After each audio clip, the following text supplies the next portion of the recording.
आवाज कोणाचा आवाज जनतेचा काही दिशातून घुमला राष्ट्रवादी पुन्हा प्रगतीच्या वाटेने जाऊ या साथीने एका मुखाने हो।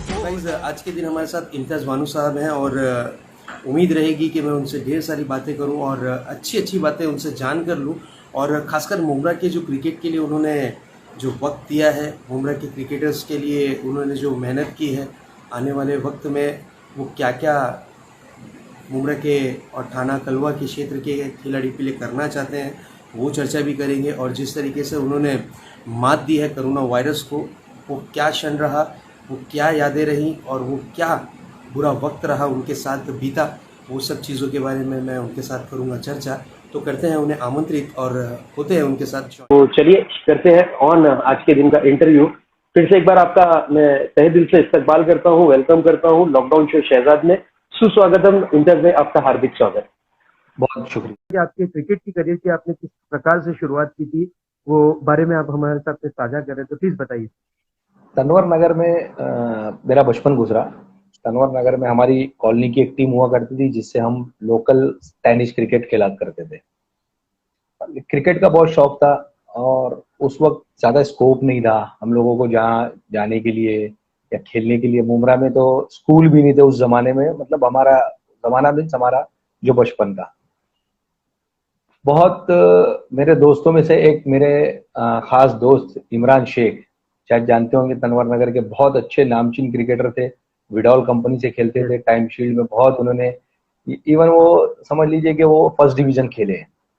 उन्होंने मुझे इम्प्रूव करने के लिए समीर सुरवे जो है, उनके फादर सुरवे सर जो है दादोजी कोंडी स्टेडियम में नेट करवाते थे, उनके पास ज्वाइन करवाया और वहां से मेरी शुरुआत हुई। वहां से मैंने लेदर खेला। लेदर में कुछ इस तरीके से था कि बहुत दिन के प्रैक्टिस के बाद जब उन्होंने एक मैच प्रैक्टिस में मुझे चांस दिया तो नए प्लेयर को बैटिंग और बॉलिंग नहीं मिलती है, तो 3 डायरेक्ट थ्रो मैंने स्टंप पे किया था, रन आउट। तो और वो थ्रो भी इतने फास्ट थे कि वो सुरवे सर ने मुझे मैच खत्म होने से पहले आके बोले कि अब तू थोड़ा ऊपर खेलना, इतना फास्ट थ्रो मार रहा है यहाँ, ठीक है। थोड़ा चांस वांस मिलने लगा और अल्हम्दुलिल्लाह वहां से मेरी क्रिकेट की शुरुआत हुई। और फिर उसके बाद मैंने आहिस्ता जो है वो काफी दौर आगे खेला। ये भी हम जानना चाहेंगे कि आपने कौन कौन सी कंपनी के लिए परफॉर्मेंस किया, ये बारे में कुछ अगर हमारे साथ साझा कर ले तो बहुत बेहतर होगा। वोल्टास कंपनी से मैं खेल रहा था। विडॉल कंपनी से मेरे को इमरान शेख जो है, इमरान भाई हमारे मेरे बड़े भाई की तरह थे, वो मुझे विडॉल कंपनी में उन्होंने, बट वो रजिस्ट्रेशन ना होने की वजह से मुझे कभी प्लेइंग 11 में खेलने का मौका नहीं मिला विडॉल में। बट मैं वोल्टास कंपनी से मुझे चांस था क्योंकि वोल्टास कंपनी में मेरे वालिद साहब जो है उसमें जॉब किया करते थे, तो उनके बिहाफ में मैं जो है टीम में खेल पाता था। बिल्कुल। कभी ऐसा हुआ कि सिचुएशन आ गई है कि भाई बहुत ज्यादा ऑपोजिट टीम ने रन बना दिए, अब इम्तियाज भाई उतरे हैं बैटिंग पर, तो इम्तियाज भाई ने कुछ चमत्कारी बल्लेबाजी की, ऐसा कोई एक क्षण, ऐसा कोई एक मोमेंट आपको याद हो जो हमारे साथ साझा करें आप? हाँ, असल में बेसिकली मैं बॉलर था, तो खेलने का शौक हर खिलाड़ी को जो है ना बैटिंग का शौक होता है, बॉलिंग का शौक होता नहीं है, बहुत सेकेंडरी होता है। खेलना मीन्स एक्चुअली वो बैटिंग के लिए खेलता है क्रिकेट। मुझे भी बहुत शौक था बैटिंग का, लेकिन उस आज के दौर में तो बॉलर को ऊपर भी भेजा जाता है या ऑलराउंडर, उस टाइम ऑलराउंडर वाला सिस्टम ही नहीं था, जो बॉलिंग डालेगा वो पीछे रहेगा, तो बहुत कम चांस मिलते थे खेलने के। लेकिन ऐसा काफी दफा हुआ कि जब थोड़ा सा अपग्रेड हुआ, टीम में थोड़ा ऊपर भेजा गया और अल्हम्दुलिल्लाह अल्लाह के रहमो करम से परफॉर्मेंस दिखाने का मौका मिला। कभी कभी ऐसा भी हुआ है कि जब मैच छोटी होती चलेगी, पहले हमारे टाइम पे 15 ओवर और 12 ओवर की मैच हुआ करती, फिर उसके बाद 10 ओवर, 8 ओवर, फिर आहिस्ता आहिस्ता और छोटी हो गई। तो जब 8 ओवर की आई ना, उसमें ऊपर की 4 नंबर या 5 नंबर पे भी जाओ तो आखिर के 12 बॉल 15 बॉल इतना ही मिलता था। तो वो 12-15 बॉल में क्या परफॉर्मेंस देंगे, और पीछे से फुल प्रेशर पूरे टीम जो है वो बस यही चाहती थी कि वो हर बॉल पे चौका या छक्का लगे, इस तरीके का प्रेशर बना रहता था। मिजान रॉकर्स है ये जो टीम आपने तैयार की थी मुंब्रा प्रीमियर लीग में, उसके बारे में हमारे तमाम दर्शकों के साथ कुछ साझा करिए कि मिजान रॉकर्स है आपने एक टीम जो मुंब्रा प्रीमियर लीग यानी एमपीएल हुआ उसमें खरीदी थी, तो उसके बारे नहीं में जरूर हमसे कुछ नहीं, मेरा मेरा क्रेज बचपन से, अगर मुझे कुछ बनना था तो क्रिकेटर बनना था। साफ बात है, सच बात है। क्रिकेटर नहीं बन पाया तो बाय चांस मैं कुछ और बन गया, जो भी अपनी मसरूफियत, बिजनेस वगैरह। लेकिन इंशाल्लाह मेरे अंदर अभी भी क्रिकेट बहुत बाकी है। वो बात अलग है कि मैं प्रैक्टिस में नहीं होने की वजह से मैं परफॉर्मेंस देने के लिए नहीं उतर रहा था, और दूसरों पर मैं ज्यादा वो कर रहा था भरोसा। अगर टूर्नामेंट दोबारा अगले एमपीएल में इंशाल्लाह आपको मेरी परफॉर्मेंस देखने मिलेगी इंशाल्लाह। बिल्कुल, ये हम पूरी तरीके से उम्मीद करते हैं कि ये तो बात हो गई क्रिकेट की, लेकिन हाल ही में आपके साथ जो इंसिडेंस हुआ, आपको इस बीमारी ने अपने आगोश में ले लिया था, उस बारे में आपसे मैं जरूर, तमाम दर्शक जो जानना चाहते हैं कि आपने किस तरीके से लड़ाई लड़ी कोरोना के अगेंस्ट और उसे मात दी, और क्या क्या आपके साथ इंसिडेंस हुआ, स्टार्ट टू एंड बताइएगा, क्योंकि ये चीज के बारे में तमाम दर्शक जानना चाहते हैं कि हादसा जो हुआ था आपके साथ और उस हादसे से किस तरीके से आप उबर कर आए। दरअसल जैसे ही लॉकडाउन हुआ तो फौरन 2-4 दिन के बाद में जो ऐसा शुरू हुआ कि हम लोगों को जो है ना, इस चूंकि मैं राष्ट्रवादी पार्टी का कलवा मुमरा का वाइस प्रेसिडेंट हूँ, और हमारे प्रेसिडेंट शमीम खान जो है वो गांव गए हुए थे और वहां फंस गए थे मीन्स लॉकडाउन हो गया था। काफी दिनों के बाद जैसे ही वो यहाँ पहुंचे तो उन्होंने एक मीटिंग ली और कहा कि अपने को फौरन जो है, फौरी तौर पर जो है गरीबों के लिए अनाज तकसीम करने का प्रोग्राम शुरू करना है। उससे पहले ही अवार्ड साहब ने जो है बहुत सारा पैकेज बना बना के वो दे दिया था, किट, जो कच्चा अनाज लोगों तक पहुंचाया जा रहा था। उसके बाद ये था कि बहुत सारे लोगों के घर में पकाने के लिए नहीं है, या बहुत लेबर कैटेगरी के लोग हैं जो इस तरीके का, ऐसा भी नहीं है कि उनको वो चीज कैसे बनाया जाए, तेल नहीं है, बहुत छोटी छोटी चीजें होती तो नहीं है, तो कैसे उसको बेयर करेंगे, कैसे उनको कैसे खाना मिलेगा। तो खाना बनाकर उनको तकसीम किया जाए, ऐसा एक स्कीम अवार्ड साहब ने शुरू किया कि हम लोग है ना अलग अलग जगह पर हॉल बुक करेंगे, उस हॉल में हम कैटरर्स को बिठाएंगे, वहां पर खाना पकेगा, पकने के बाद अलग अलग एरियाज में अपने अपने एरियाज में डिस्ट्रीब्यूट होंगे। तो उसका एक गोडाउन बनाया गया जहां पर कच्चा अनाज आता था और स्टॉक होता था, और हर एक सेंटर की जो जो मांग होगी, जैसे कहीं से 3,000 जाता है, कहीं से 5,000 लोगों के लिए खाना जाता है पर डे, तो उनके लिए क्या क्या अनाज, कौन कौन सी चीजें कितनी कितनी लगेगी, उसका हमने एक बैठकर एक लिस्ट बनाई, और लिस्ट को हम लोग ट्रांसफर करते थे पर डे। हर दिन जो है हर सेंटर पर हम लोग जो है, गोडाउन जो है वो ओवरऑल मेरे पास था, तो कैसे कैसे उसको डिस्ट्रीब्यूट करना है, हर सेंटर की डिमांड के हिसाब से वहां मटेरियल पहुंचना चाहिए। तो चूंकि उस वक्त मुमरा में एक भी पेशेंट पॉजिटिव नहीं था, जैसे ही पेशेंट पॉजिटिव एक आया तो हम लोगों ने थोड़ा सा केयर करना शुरू किया कि भाई अभी यहाँ मतलब लोगों को ध्यान रखो, बांटने वालों को भी, जो जो बंदे घर तक जाते हैं डिस्ट्रीब्यूट करने के लिए, वहां से लेके हमारे तक। लेकिन मैं एक चीज बताना चाह रहा हूँ कि कब कौन सा शख्स किससे आपको ये बीमारी लग जाएगी, ये सिम्टम आज तक वो डॉक्टर BUMS हो, डॉक्टर MBBS हो या MD हो, कोई भी पता नहीं कर पाया है। जैसी गाइडलाइंस डेली आती है वो लोग उस शको शुबा पर वो बोलते हैं। आपको कभी भी आपको रास्ते पर खांसता हुआ छिपता हुआ आदमी मिलेगा ही नहीं। ऐसा आप ये मत सोचो कि कोई आपके सामने खांसेगा तो उसके जो है जर्म्स निकलेंगे और वो जर्म्स आपको नुकसान पहुंचाएंगे, ऐसा कुछ नहीं है। बहुत सारी चीजें हैं, वो जहाँ छींकेगा, जहाँ खांसेगा वहां जर्म्स बैठेंगे, स्टील पर कितने आवर्स तक रहते हैं, और अलग अलग कांच पर कितनी देर रहते हैं, टेबल पर कितनी देर, लकड़ी पर कितनी, ये सारी चीजें अलग अलग चीजें।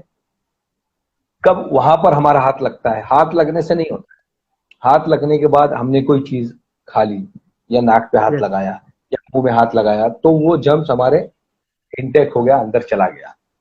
तो यस पता ही नहीं चला। वो काम काज में हम इतने बिजी थे और उस बिजीनेस की वजह से हम प्रॉपर, हमने कहीं ना कहीं गलती की, हमने कहीं ना कहीं कितना भी ख्याल रखने के बावजूद हमसे गलती हुई और ओके अचानक एक दिन जो है बुखार आ गया। और जिस दिन बुखार आया उस दिन मुझे शक हुआ कि मुझे कुछ और है, क्योंकि मैं स्पोर्ट्समैन होने की हैसियत से कभी मामूली बीमार नहीं पड़ा, छोटी मोटी बीमारी कभी नहीं आई।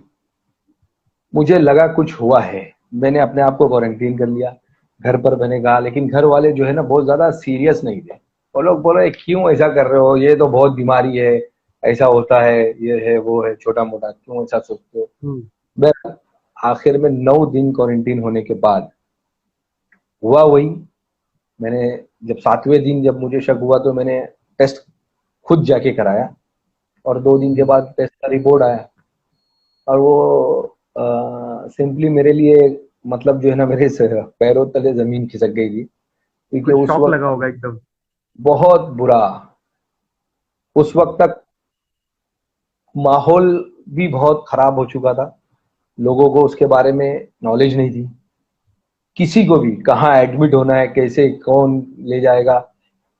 इवन मतलब अगर एक पॉजिटिव पेशेंट है तो वो आतंकवादी से कम नहीं है, समझ रहे हैं आप। आतंकवादी को बिल्कुल भी जो है ना, मतलब कुछ लोग लड़ने के लिए आगे जाएंगे, पॉजिटिव पेशेंट के तो नजदीक भी नहीं जाएंगे, ऐसा माहौल ये हो चुका था, बहुत डर का ऐसा माहौल था। ऐसा फील आपको जब आप पॉजिटिव हो गए तो उसके बाद आपको ऐसा फील लगा, लोगों के नजरिए से ऐसा लगा या फिर नहीं, आपके साथ में कुछ ऐसा मैंने हुआ कि उसकी वजह से लगा? जब मेरा रिपोर्ट आया, नजरिए से मैं किसी से मिला ही नहीं, जैसे ही पॉजिटिव मेरा रिपोर्ट मैंने देखा, मेल चेक किया कि मैं पॉजिटिव हूँ, मैंने फौरन जो है ना फोन किया, जो हमारी भाभी है आवाज साहब की वाइफ, उन्होंने मुझे बहुत हेल्प किया। दोनों आवाज साहब ने और उनकी वाइफ ने बहुत ज्यादा, हद से ज्यादा, अपने बच्चे की तरह समझ लो कि ना, अपने एक छोटे भाई की तरह, इतना मतलब कोऑपरेटिव लोग जो है ना दुनिया में कैसे रहते हैं, वो अगर मिसाल देखना चाहिए तो ये लोग हैं। मैंने उनको फोन किया, उनको बताया कि भाभी मेरा ऐसा ऐसा रिपोर्ट आया है, तो वो मुझे डांट के बोले चुप, कुछ भी बात कर। मैं बोला भाभी ऐसे ऐसे रिपोर्ट है, मैं बहुत परेशान हूँ, क्या कर रहे हैं। और 5 मिनट में तू काम कर, मैं कुछ जुगाड़ करती हूँ, कुछ कहाँ पर कहाँ हो सकता है एडमिट, कहाँ पर एडमिट करने का मैं वो करती हूँ, मालूमात लेती हूँ, फौरन बैग वैग भर देना। मैंने फौरन बैग भर और बोले तुम निकल जाओ थाना की तरफ, अपन देखते हैं कौन से हॉस्पिटल में एडमिट हो रहे हैं। उन्होंने बहुत कोशिशें की, सारे हॉस्पिटल के बेड्स सब फुल थे, कहीं पर भी मुझे, ऐसा है कि मैं एक एक हॉस्पिटल के बाहर गाड़ी में आधा आधा घंटा बैठा हूँ कि अभी वो मुझे बताएंगे कि एक बेड खाली हो रहा है कि नहीं। बहुत बुरा वक्त था। फिर आखिरकार ऐसा हुआ कि एक दिन के लिए मुझे सिविल में एडमिट होना पड़ा कि अभी फिलहाल सिविल में एडमिट हो जाओ, कल तक बेड एक जगह खाली हो जाएगा तो वहां पर शिफ्ट हो जाएंगे। और एक दिन मैंने सिविल में निकाला। फिर उसके बाद जो असली लड़ाई शुरू हुई, जो कोरोना के अगेंस्ट, सिविल के बाद आप दूसरे हॉस्पिटल में कन्वर्ट हुए, फिर वहां पर आपको जो ट्रीटमेंट मिला, नेक्स्ट डे उसके बाद तो आप मेरा प्रॉपर सही हुए? मेरा सिविल का एक्सपीरियंस कोई ज्यादा बुरा नहीं था। जो लोगों का सोच है कि सरकारी अस्पताल बहुत ज्यादा, और जो यस वीडियोज सर, और वो यस सर, यस सर। ये ये चीज जो के लिए मैं आपको जरूर जरूर सर, मैं आपको ये चीज के लिए रोकना चाहूंगा। मेरा क्वेश्चन इसीलिए था कि लोगों का डर है कि मन के अंदर कि होता ऐसा है कि अगर आप कुछ सरकारी दवाखाने में जाते हो तो वहां पर आपकी केयर नहीं की जा रही है, वहां पर आपकी देखभाल नहीं की जा रही है। ये खुद हादसा आपके साथ हो चुका है, नहीं, आप सिविल हॉस्पिटल गए हो, तो उसके बारे में दर्शकों को जरूर बताइए आप। देखो कैसा है, पर्टिकुलर इस बीमारी से ना, इस बीमारी में आपको बहुत ज्यादा डिफरेंस नहीं देखने मिलेगा सर, मतलब गवर्नमेंट हॉस्पिटल में और प्राइवेट हॉस्पिटल में, क्योंकि सेम चीजें हैं। वो भी आपसे दूरी रख के बात करेंगे, वो भी पीपीई किट में पहने रहेंगे।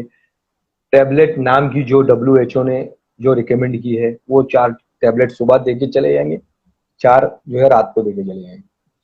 एक ही दिन था बट बहुत खुशगवार माहौल था। प्राइवेट हॉस्पिटल में छोटे कमरे में चारों बंद दीवारों में रहना ज्यादा दिक्कत था, वहां पर बड़ा कमरा था, 12-15 बेड थे, थोड़ा खुला माहौल था, खिड़कियां खुली थी। और जो पेशेंट थे वो काफी पेशेंट ऐसे थे जिनको सिम्टम नहीं था, तो वो भी अपने मोबाइल में घर में बातें कर रहे हैं। तो आफ्टर ऑल माहौल जो है ना वो खुशगवार था, ठीक था, ऐसा नहीं था कि मतलब डरावना हो। लेकिन चूंकि मुझे ब्रीथिंग का थोड़ा सा प्रॉब्लम था तो मैंने रिस्क नहीं लिया और मैं प्राइवेट हॉस्पिटल में चला गया।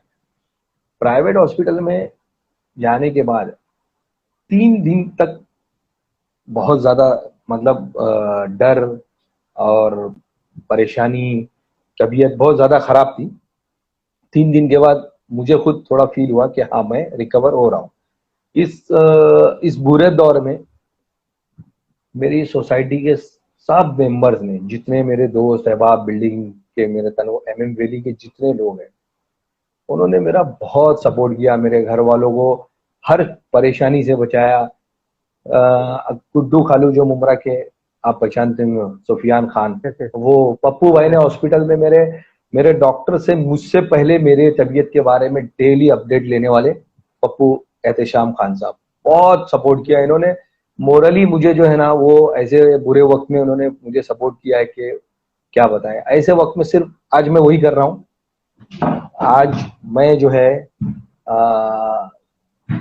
मैं यही काम कर रहा हूँ कि कोई अगर एडमिट है, पॉजिटिव है और उसको किसी चीज की जरूरत है, बात करना है या कैसी दवा है, क्या चल रहा है, बुखार है, अब बुखार कम हुई है, ब्रीथिंग का प्रॉब्लम है, तो उनको मोरल सपोर्ट के लिए मैं जो मेरे पास में फोन आ रहे हैं, मैं उनको खुद सामने से डेली फोन करके हॉस्पिटल में मोरल सपोर्ट देने की कोशिश कर रहा हूँ। क्योंकि मुझे इस बात का एहसास हुआ कि जब इस बीमारी में डॉक्टर कुछ नहीं कर सकता है, जो भी है वो अल्लाह का एहसान और करम है, लोगों की दुआएं हैं। जो तमाम दोस्तों ने, भाइयों ने, रिश्तेदारों ने, जितने लोगों ने दुआ की, उसकी बदौलत एक आदमी ठीक हो जाए, एक बात। दूसरी बात यह है कि एक मोरल सपोर्ट आदमी का जो जो साइंस बताता है, इम्यूनिटी जो है वो कम नहीं होनी चाहिए। और सबसे ज्यादा जो है ना इम्यूनिटी कम होती है आदमी और फिक्र से, टेंशन ले लेता आदमी। और टेंशन नहीं लेने के लिए मैं ये कहता हूँ कि जिसको थोड़ी सी नॉलेज है वो फोन करके सिर्फ नॉलेज की बात करे। जैसे अभी मैं फोन करके बताता हूँ, क्या है, किसी को कोई कहता है कि अरे आज बुखार नहीं है, तो मैं उसको बताता हूँ कि ठीक है, वेरी गुड, इसका मतलब दवाई तुम पर असर कर रही है, माशाल्लाह, तुम्हारे को अगर ये ठीक है ना तो तुम्हारा ब्रीथिंग का प्रॉब्लम अगले 72 आवर्स में वो भी खत्म हो जाएगा और इंशाल्लाह तुम जो है उसके बाद दूसरे तीसरे दिन में तुम निगेटिव हो जाओगे। ये सुनने के बाद जो जो असर, ये मैं मतलब मेरे टॉपिक से हटके मैं इसलिए बोल रहा हूँ कि ये सुनने के बाद जो पेशेंट का जो दिल बोलता है ना, वो कोई भी अदर पर्सन उसको नहीं पहचान सकता कि वो क्या चीज, क्या फीलिंग होती है कि जब सामने वाला ये बताता है कि तुम्हारा जो है बीमारी से जो है तुम बाहर आ रहे हो, रिकवर हो रहे हो और इतने दिन के बाद, इतने घंटे बाद तुम ऐसा हो जाओगे, वो भी किसकी जबान से, जो खुद वहां से होकर आया है। तो वो जो मोमेंट होता है ना, उसके लिए बहुत बड़ा मोरल सपोर्ट होता है। यस यस तो बेशक कोशिश कर रहा हूँ कि आजकल लोगों के कम से कम ये काम आ जाऊं। यस बिल्कुल। वही जब ऐसा फील हुआ कि आपको ये चीज के बारे में ऐसा अंदरूनी फीलिंग आई थी कि यार मुझे ऐसा लग रहा है कि मैं पॉजिटिव हो गया हूँ, या फिर ऐसा था कि आपने प्रॉपरली टेस्ट किया उसके बाद ही क्लियर हुआ कि ऐसा है, लेकिन आपने कहा कि मैंने पहले ही अपने आप को क्वारंटीन कर लिया था 9 दिन के लिए, तो आपको ऐसा हाँ, फील हुआ था कि नहीं यार अब मुझे हो गया है ये चीज, ऐसा अंदर से आपको अंदर ही मेरी गट बोलते ना, थी, ये दिल की सिस्टम नहीं फीलिंग था, होती है। बस गट फीलिंग थी मुझे। ऐसा पता नहीं क्या, ऐसे बार बार ऐसे लग रहा था कि मुझे एक बार टेस्ट करा के, अच्छा, टेस्ट कराने के बाद निगेटिव आना है, क्योंकि मुझे कोई सिम्टम ऐसा नहीं लग रहा है। हाँ, ब्रीथिंग का प्रॉब्लम हल्का हल्का, लेकिन वो मुझे मेरी दहशत से हो रहा था, जो परेशानी। न्यूज, मैं तो बोलता हूँ कि ना, लोगों को न्यूज चैनल पे दिन भर कोरोना कोरोना जो है ना, वो देखने से लोग दहशत में आ गए हैं। वो देखना ही नहीं चाहिए, यस, समझे यानी क्या। आपका कहने का मतलब ये है कि ये जो बीमारी है, बीमारी नो डाउट बड़ी है, लेकिन जिस तरीके से आपने उसके साथ में फाइट किया, आपका जो कॉन्फिडेंस लेवल था, उस लेवल को हम सल्यूट करते हैं कि आपने वाकई में उस बीमारी को मात दी। लेकिन ये चीज भी दर्शकों तक के पहुंचना जरूरी है कि वनु सर के वहां पर कितना परसेंट आपका कॉन्फिडेंस लेवल हाई होना चाहिए। जिस तरीके से अगर हम क्रिकेट में अगर एक अनुमान लगाते, नहीं यार 100% मेहनत करेंगे तो साला ये मैच जीत जाएंगे, उसी तरीके हाँ से अगर मैं बात करूं कि इस बीमारी के अगेंस्ट लड़ना है तो किस तरीके से अपने कॉन्फिडेंस को बढ़ाना है, ना कि जो अफवाहें फैलती हैं, डराने की जो बातें होती है कि आदमी के लिए ये बहुत बेकार बीमारी है, अगर लग जाए तो पूरी जिंदगी खत्म हो जाती, लाइफ खत्म कर देती है, इसका इलाज नहीं है। तो आप ये संदेश जरूर मेरे चैनल के माध्यम से दीजिए कि ये लड़ाई आपने जो लड़ी है वो लड़ाई को पूरी तरीके से आप दर्शकों के सामने रख रहे हैं, लेकिन कॉन्फिडेंस अगर आपके अंदर हो, हिम्मत हो, जज्बा हो, तो ये बीमारी आपके सामने छोटी नजर आएगी। यही आपका कहने का देखो, मतलब होगा मेरे ख्याल से। नहीं, सबसे पहली बात, कॉन्फिडेंस तो जब आदमी बीमार हो जाता है उसके बाद उसका इलाज दवा से और दुआ से होता है। लेकिन लेकिन मैं कोविड पॉजिटिव हो सकता हूं, ये दिल में लाना और खुद होकर जाकर टेस्ट कराना, ये बहुत बड़ी बात है। अगर मैंने कुछ भी कॉन्फिडेंस की बात अगर आप कर रहे हो तो मैंने किया है तो वो यही काम किया है, उसके अलावा मेरा कोई रोल नहीं है। क्योंकि आज जितने लोग जा रहे हैं और ज्यादा गंभीर हालत में जा रहे हैं ना, उनकी सबसे गलत बात यह है कि वो लेट कर रहे हैं।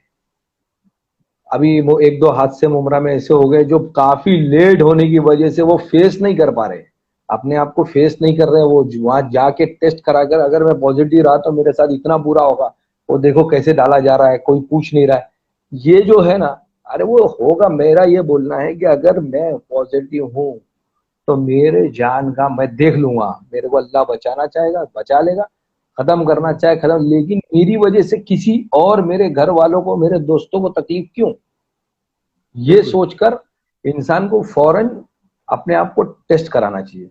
और वो काम मैंने वक्त पर किया। अगर वो वक्त पर नहीं कर रहा हूं, आज भी मैं जो जो चीजें मैं समझता हूं, जैसे मैं आप चैनल के थ्रू मैं ये बोलना चाहता हूं, अगर किसी को टेस्ट कराने से डर है तो उसने ना कांदा ले, कांदा, और कम से कम देखो नाक के पास कांदा लगाए ना तो वो उसकी बदबू आना ही आना है। कम से कम 4-6 इंच के फासले पर प्याज को मारकर उसकी खुशबू आ रही है कि चेक करें। अतर है, अतर की खुशबू चेक करें। अगर अतर की खुशबू नहीं आ रही है, प्याज की खुशबू नहीं आ रही है, जबान में तीखे के अलावा टेस्ट नहीं आ रहा है, तीखा मालूम पड़ेगा, बहुत ज्यादा मीठा है मालूम पड़ेगा, लेकिन टेस्ट अगर नहीं आ रहा है तो कहीं ना कहीं यह समझ लो ये सिम्टम है कि आपको कोविड की टेस्ट करानी चाहिए। सबसे सिंपल ये है कि आप अतर की बोतल लो, अतर की बोतल खोल के चेक करो कि आपको खुशबू आ रही है क्या। अगर वो खुशबू नहीं आ रही है तो इसका मतलब कहीं गड़बड़ है, तो आप टेस्ट करा लीजिए। बिल्कुल, ये बहुत ही फायदेमंद आपने करना चीजें डर बताई हैं। से है। हाँ, ये बहुत जरूरी है। और ये छोटी छोटी चीजें अगर उसको खुशबू आ रही है तो जरूरी नहीं कि खुशबू आ रही है, बहुत सारे बगैर सिम्टम के भी जो है पॉजिटिव हो रहे, लेकिन वो कैरियर नहीं है। आज के नई नई गाइडलाइंस में है कि जो जिनको सिम्टम नहीं है उनके थ्रू किसी को नहीं लगेगा, वो कैरियर नहीं बन सकते। लेकिन अगर बाद में सिम्टम आ जाता है तो फिर वो दूसरे के लिए भी नुकसानदेह हो सकते हैं। बिल्कुल, तो इसके लिए जी आपने ये जो फाइट है कोरोना से, वाकई में आपको मैं तहे दिल से सैल्यूट करता हूँ। आपने जो इस बीमारी को जो मात दिया, काबिल तारीफ, और आपने जिस अंदाज में दर्शकों तक की ये बात को पहुंचाया, हमें प्राउड फील हुआ कि आपको हमने अपने चैनल पर आमंत्रित किया और ये हमारा सौभाग्य रहा। चलिए, अब ये तो रह गई बीमारी की बात, और जब उभर कर आप आए, यानी मीन्स आप रिकवर होकर आए, तो आपका स्वागत, और आपको कैसा फील हुआ? क्या आपने बहुत बड़ी जंग जीती है, उसके बाद में आपका स्वागत और आपकी फीलिंग कैसी रही? नहीं, बहुत मतलब मेरे सोसाइटी के लोगों ने, हमारे अध्यक्ष जो ना शमीम खान, जो पार्टी के मुमरा कौसा के, वो उनका भी बहुत बड़ा रोल रहा। रोल ऐसा कि वो डेली खुद एडमिट थे, लेकिन वो मुझे डेली फोन करते थे, और वो फोन करके वो जो उस वक्त का जो फोन है ना, किसी का होप दिलाने वाला फोन, वो किसी दवा से, आबे हयात से कम नहीं होता है। और उसके बाद जब जब हॉस्पिटल से बाहर निकले, एक हिसाब से रिहा हुए, तो सबसे पहले तो मैं मेरे सोसाइटी के लोगों का, जिसमें आप जानते हो नासिर पठान, मुमरा के बहुत बड़े क्रिकेटर और क्रिकेट शौकीन, और मेरे भाई है, बड़े भाई, जैसे पूरी सोसाइटी ने मिलकर, जो मेरा मतलब मेरे घर वालों को इतने दिन तक एक एक पल के लिए भी कभी अकेला महसूस होने नहीं दिया था, और उन लोगों ने जिस तरीके से माइक लगाकर और फूल बरसाकर और तालियां बजाकर, मतलब मैं ये अगर मैं ये बोल दूं कि मैं जिंदगी भर उनका एहसान नहीं भूल सकता कि इतना बेहतरीन सपोर्ट उन लोगों ने इस वक्त, इतने बुरे वक्त में उन लोगों ने मेरे साथ किया है। बहुत अच्छा लगा। मैं तमाम लोग, मतलब ऐसा था कि मैं ये जिन लोगों को नहीं जानता हूँ, ऐसे ऐसे लोगों ने मुझे कॉल किया, बिल्डिंग के लोग, बाहर के लोग, और वो मुझे अपना नाम बताते थे कि मैं ऐसा हूँ, फलाना हूँ, आपसे कभी मिला नहीं भाई, लेकिन मैं दुआ करता हूँ कि आप जल्दी ठीक हो जाए। बहुत अच्छा लगता था, ऐसा लगता था कि वाकई मतलब अगर कहीं भी हम लोग इतने गुनहगार और बुरे लोग हैं, उसके बावजूद कहीं कुछ अल्लाह को कोई अदा पसंद आई होगी, जो कम से कम ऐसे साथी या ऐसे दोस्त दिए जो ना जानते हुए भी हमारे लिए दुआ कर रहे हैं। बिल्कुल। उसके बाद फिर से एक बार आपकी जिंदगी पटरी पर आई, और इस वक्त तो बहुत बढ़िया तरीके से आपकी लाइफ चल रही है, और हमारी भी ढेर सारी दुआएं हैं कि आपकी लाइफ हंसी खुशी भरी रहे, और हमेशा हम आपके साथ जुड़े रहें, यही हमारी दिल से दुआएं रहेंगी आपको। अब आ जाते हैं क्रिकेट के टॉपिक पर। आपने ये जो सब चीजें बताई है, ये सब चीजें बहुत ही कारगर साबित होंगी हमारे दर्शकों के लिए भी, और हमारे जो यूट्यूब चैनल पर आकर दर्शक देखेंगे उनके लिए भी, कि अगर किसी को कुछ ऐसा प्रॉब्लम होता है, तो आपने जो 2-3 नुस्खे बताए हैं, जो खुद पॉजिटिव पेशेंट अगर ये चीज को साझा करता है तो बहुत बढ़िया बात रहती है। जी और जी। आपने जिस तरीके से हमारे साथ में साझा किया है, बहुत ही बढ़िया है। और ये चीज दर्शकों के लिए मेरे चैनल के माध्यम से फायदेमंद हो, ये मैं आशा और उम्मीद करता हूँ कि किस तरीके से टेस्ट के लिए जाना है। और सबसे पहले जो चीज आपने कही कि आपको हिम्मत नहीं हारना है, आपके हिम्मत को बरकरार रखना है, कॉन्फिडेंस को बरकरार रखना है। ये बीमारी भले से कितनी भी बड़ी हो, लेकिन आपकी जिद के सामने वो छोटी होगी, ये आशा और उम्मीद हम हमेशा करते हैं। और ये चीज बिल्कुल। के लिए एग्जाम्पल के रूप में आज मेरे चैनल पे इम्तियाज बानू साहब हैं, उन्होंने इस बीमारी को मात दी, और आज हमारे सामने बैठकर हमारे साथ इस चैनल पर आकर हमें समय दे रहे हैं। पर बात करते हैं इम्तियाज भाई से। इम्तियाज भाई, अब क्रिकेट की टॉपिक पे मैं आता हूँ और आपको क्रिकेट की तरफ वापस से आकर्षित करता हूँ।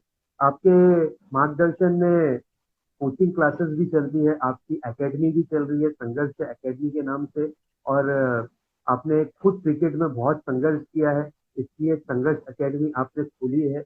और संघर्ष एकेडमी के बारे में तमाम जो हमारे दर्शक हैं,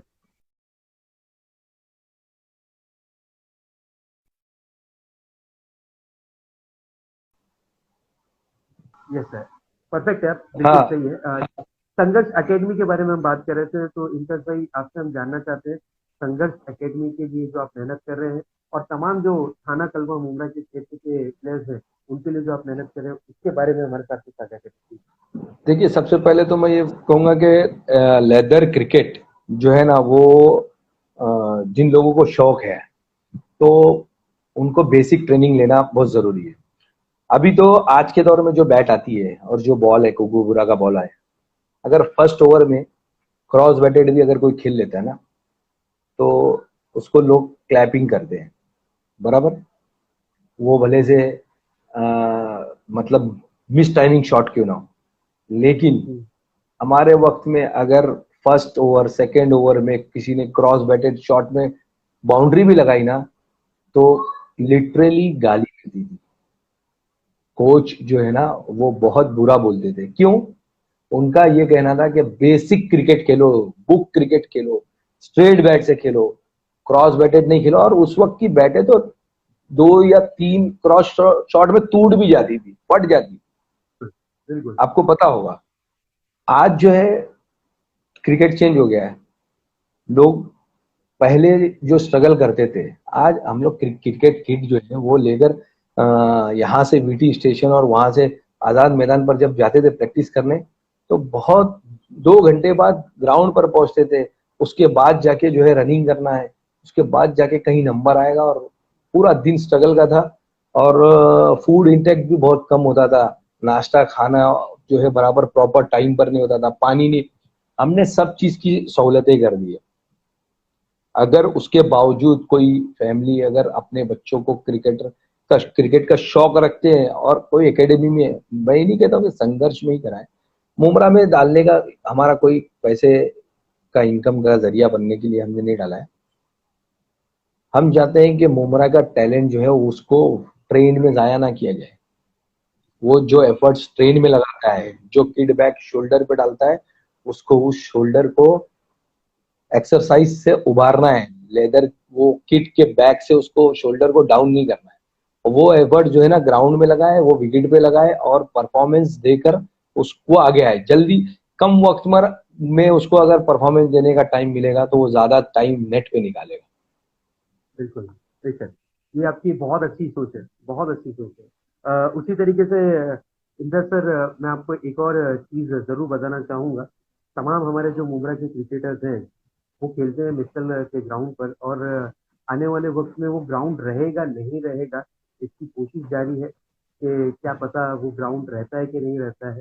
तमाम जो क्रिकेटर्स हैं जो मेरे नजदीकी हैं वो जानना चाहते हैं कि आने वाले वक्त में हमारा क्रिकेट, तो नो डाउट आज हमारी एज हो चुकी है, हमने बहुत बड़ा बड़ा क्रिकेट देखा, हमारे जो साथ वाले उन्होंने खेला, जो यंगस्टर आने वाले हैं उनके लिए मुमरा की सरजमी पर कोई एक ऐसा ग्राउंड मिलेगा जहां पर वो क्रिकेट का परफॉर्मेंस कर पाए, क्योंकि ऐसा सुनने में आया कि मित्तल पर आने वाले वक्त में शायद नहीं, मिले। मैं एक अच्छी खुशखबरी आपको देना चाहता हूँ कि स्टेडियम के बाजू में एक बहुत बड़ा प्लॉट है, तकरीबन 5 एकड़ के करीब का, जो हमारे मंत्री आवाड साहब ने उसको भी एक्वायर कर लिया है, उसको भी भरनी करवा दी है। और अब ये सब सारी चीजें लेट हो गई लॉकडाउन की वजह से, वरना इस सीजन में उसका काम मतलब बाउंड्री वगैरह का काम जो है वो कंप्लीट होने पर था। लेकिन मेरी एक नाराजगी मुमरा के जितने क्रिकेटर्स है, जितने क्रिकेट शौकीन है, उनसे ये नाराजगी है। आप मुझे एक बात बताओ कि क्या आप लोगों ने क्रिकेट जो लोग खेल रहे हैं, मैं पिछले 3-4 साल से क्रिकेट कम करके बैडमिंटन खेल रहा हूँ, ठीक है। मैं बैडमिंटन के लिए मैंने 40+ में मुंबा, जो हमारा एसोसिएशन है मुंबई बैडमिंटन की एसोसिएशन, उसको रिप्रेजेंट करते हुए जो है हमने चंडीगढ़ में खेला, जहां से हमने 2nd प्राइज लेकर आया रनर्स अप का। क्योंकि वहां पर ऑक्सीजन की भी कमी होती थी, वहाँ ज्यादा हाइटेड एरिया है। जैसे हमने क्या वो कहते हैं उसका, हिमाचल में हमने खेला, वहां पर हमारे गेम में हम थकावट हो रही थी क्योंकि वहाँ वहाँ बहुत ज्यादा हाइट होने की वजह से ऑक्सीजन की कमी थी। बहरहाल स्पोर्ट्स से हम जुड़े। मैं ये कह रहा हूँ कि क्रिकेट से नाराजगी ये है कि क्या सारे क्रिकेटर्स को मिलके एक बार हमारे मंत्री के पास, एमएलए के पास एक बार हम गए कि हम क्रिकेटर्स के लिए भी सोचिए। आपको मैं बता दूं, वो खुद एमसीए के मेंबर है, मुंबई क्रिकेट एसोसिएशन के मेंबर है, प्लस उनकी खुद की जो है ना एक टीम मांडवी मुस्लिम क्रिकेट क्लब के ओनर है। क्या वो क्रिकेट के इतने बड़े शौकीन है? क्या उनके पास हम लोग, मेरे या किसी एक इंडिविजुअल के बोलने की बात नहीं है, एक टीम वर्क जो होता है ना उसका इफेक्ट होता है। सब लोग मिलके चले गए कि अभी तो ये ग्राउंड चला जाएगा, इतने सारे बच्चे यहाँ खेलते थे, तो प्लीज आओ क्रिकेट के लिए कुछ करो। मैं आपको बताता हूँ 101%, मैं आवाड साहब को जितना करीब से जानता हूँ 101% पॉजिटिव मिलेगा, पॉजिटिव रिजल्ट मिलेगा और क्रिकेट के लिए एक बहुत बेहतरीन ग्राउंड मिलेगा। ये 5 एकड़ में लेडीज गर्ल्स फुटबॉल ग्राउंड बनने वाला है। अगर वक्त पर हम लोग जाकर पहुंचते हैं और उनसे दरख्वास्त करते हैं, 101% हमको क्रिकेट के लिए ग्राउंड जरूर मिलेगा इंशाल्लाह। मैं जरूर जल्द से जल्द कोशिश करूंगा कि मैं एक ग्रुप बनाऊं जिसमें मैं सभी तमाम जो जितने भी क्रिकेटर्स हैं उन सबको ज्वाइन करूं, और आपसे मैं ये रिक्वेस्ट करूंगा कि प्लीज आप ही हमें गाइडेंस करिएगा। आपसे ही ये रिक्वेस्ट रहेगी कि मैं जो तमाम हमारे क्रिकेटर्स हैं, लगभग 100 से 150 क्रिकेटर, मैं आपको ये भी चीज बता दूं कि 150 टीमें मुंबई के अंदर गली से लेके मोहल्ले तक की खेलती है। बहुत अच्छा खेलती है जी। 150 टीमें हैं हमारे यहाँ पर। 150 टीमों में अगर प्लेयर्स की अगर बात करें तो 11-11 प्लेयर्स के हिसाब से भी बहुत ज्यादा प्लेयर्स हो जाते हैं, और आने वाले वक्त में उनके लिए ग्राउंड नहीं बचेगा। तो मेरी ये उम्मीद रहेगी कि मैं सभी को एक साथ जोड़ लूँ, और उसके बाद इंटर्स सर मैं आपके पास आऊँ, और ये आशा और उम्मीद लेकर आऊंगा सभी को कि आने वाले वक्त में हमारे मुंब्रा के लिए आपके मार्गदर्शन से, आपके प्यार से और आपके साथ मिलकर हम एक मुंब्रा के लिए क्रिकेट ग्राउंड भी बचाने नहीं, की मैं कोशिश खुद मैं आप लोगों के साथ रहूंगा। मेरा मार्गदर्शन नहीं, मेरा साथ आपके साथ रहेगा। मैं एज ए क्रिकेटर आपके साथ रहूंगा और क्या बात है, इंशाल्लाह। क्या बात है। और वो मतलब अभी क्रिकेट बाकी है, ऐसा बात नहीं है। क्रिकेट बाकी बिल्कुल है, बिल्कुल खेलेंगे। थोड़ा सा मतलब रन आउट होने का ही खाली चांस रहेगा और कुछ नहीं।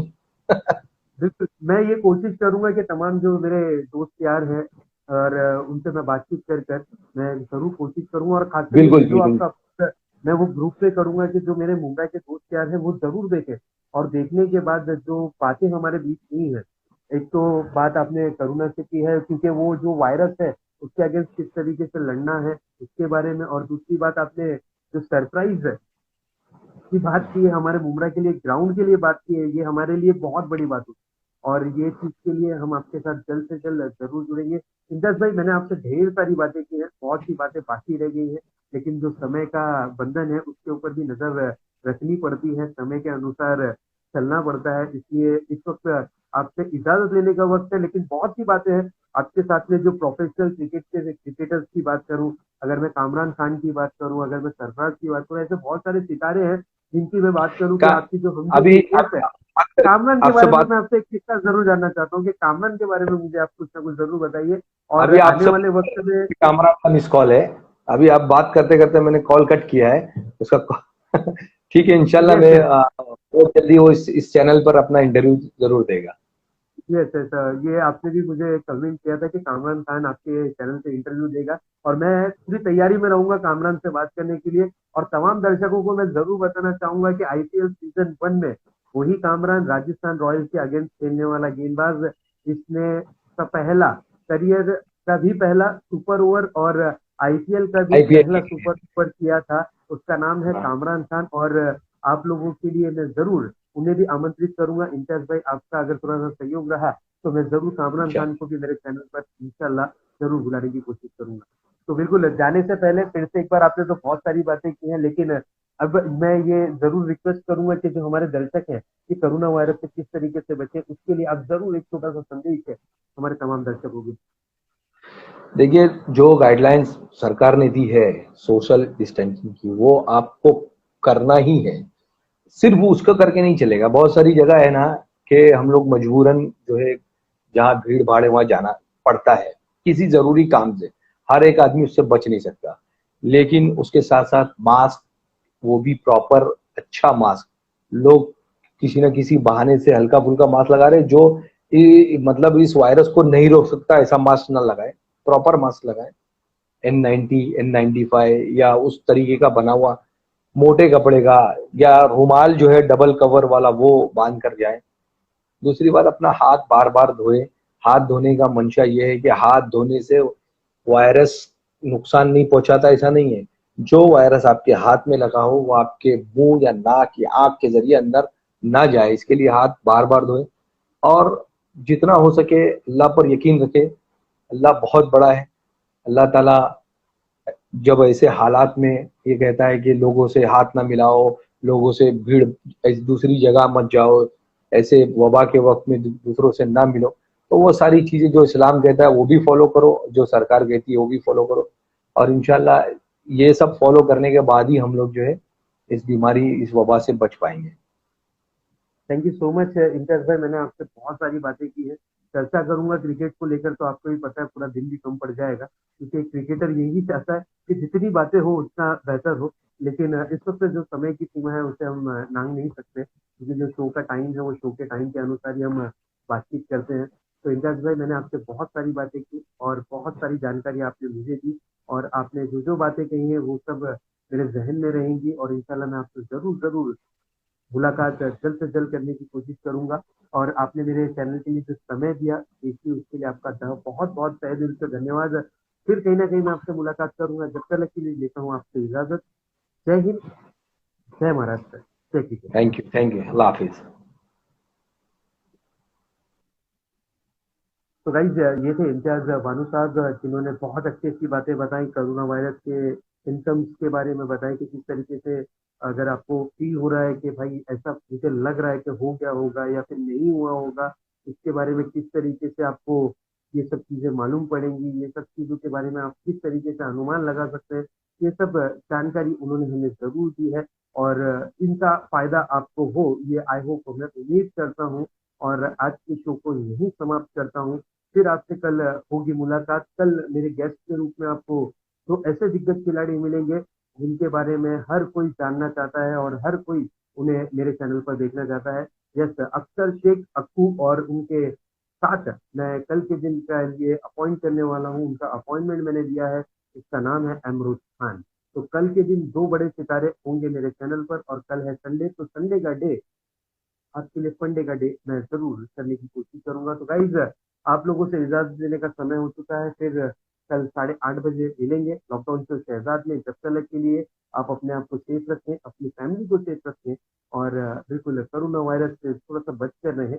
कुछ वक्त बचा है, लॉकडाउन में शायद खत्म हो जाए, ये आशा और उम्मीद हम करते हैं।